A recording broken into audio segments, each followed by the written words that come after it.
Assalamualaikum warahmatullahi wabarakatuh. Selamat pagi anandaku sekalian.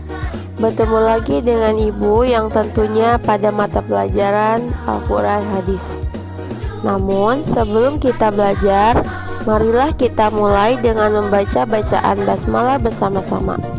Bismillahirrahmanirrahim. Pada materi yang lalu, kita sudah belajar tentang surat Al-Alaq. Ibu harap kalian sudah hafal dan memahami isi kandungan dari surat tersebut. Untuk hari ini, kita akan belajar mengenai surat Al-Qadar. Surat Al-Qadar berjumlah 5 ayat. Surat ini termasuk kelompok surat Makkiyah. Surat Al-Qadar diturunkan sesudah surat Abasa. Kata Al-Qadar diambil dari ayat pertama surat ini, Al-Qadar yang artinya kemuliaan. Surat Al-Qadar menempati urutan surat yang ke-97. Silahkan kalian simak dengan baik pembacaan surat Al-Qadar berikut ini. Bismillahirrahmanirrahim. Inna anzalnahu fi lailatul qadr. Wa ma adraka ma lailatul qadr. Lailatul qadri khairum min alfi syahr. Tanazzalul malaikatu warruhu fiha bi'izni rabbihim min kulli amr. Salamun hiya hatta matla'il fajr. Setelah kita menyimak bacaan surat Al-Qadar, mari kita mengetahui isi kandungan dari surat tersebut. Adapun isi kandungan surat Al-Qadar adalah sebagai berikut. Yang pertama, Allah menjelaskan bahwa Al-Quran pertama kali turun yaitu pada malam Qadar, atau sering disebut juga dengan Lailatul Qadar. Yang kedua, malam turunnya Al-Quran juga sering disebut juga dengan Nuzulul Quran, yang jatuh pada tanggal 17 Ramadan.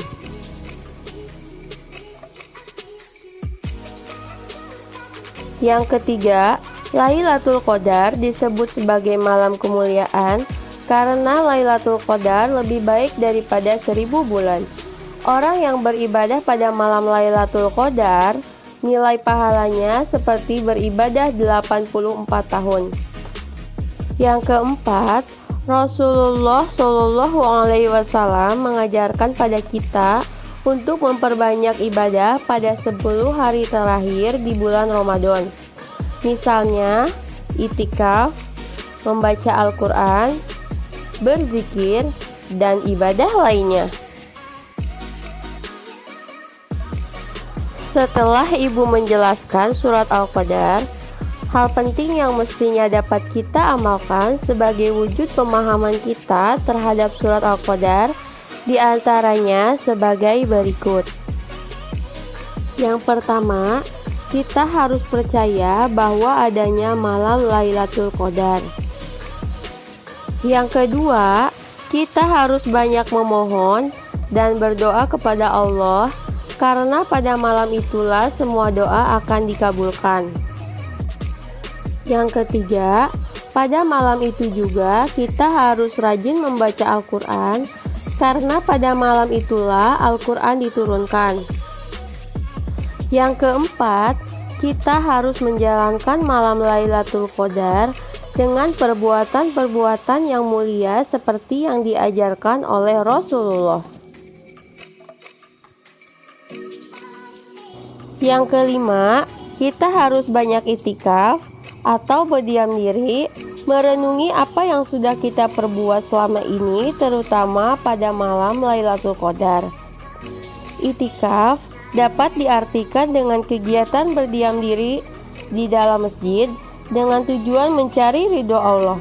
Waktu yang paling utama melaksanakan itikaf adalah ketika bulan Ramadan. Maka dari itu, umat muslim dianjurkan untuk memperbanyak itikaf. Orang yang beritikaf harus memenuhi beberapa syarat, yaitu yang pertama, membaca niat, yang kedua, sudah balik, yang ketiga, berakal sehat, yang keempat, harus bersih dan suci, yang kelima, dilakukan di dalam masjid. Yang dilakukan ketika orang beritikaf yaitu yang pertama, berdoa, yang kedua, berzikir, yang ketiga, bersolawat, yang keempat, membaca dan mengkaji Al-Quran atau hadis. Hal-hal yang tidak boleh dilakukan ketika sedang beritikaf yaitu menyibukkan diri dengan perkataan atau perbuatan yang tidak bermanfaat. Itulah bacaan dan isi kandungan surat Al-Qadar. Semoga kalian bisa mengamalkan isi kandungan dalam surat tersebut. Sekian saja. Wassalamualaikum warahmatullahi wabarakatuh.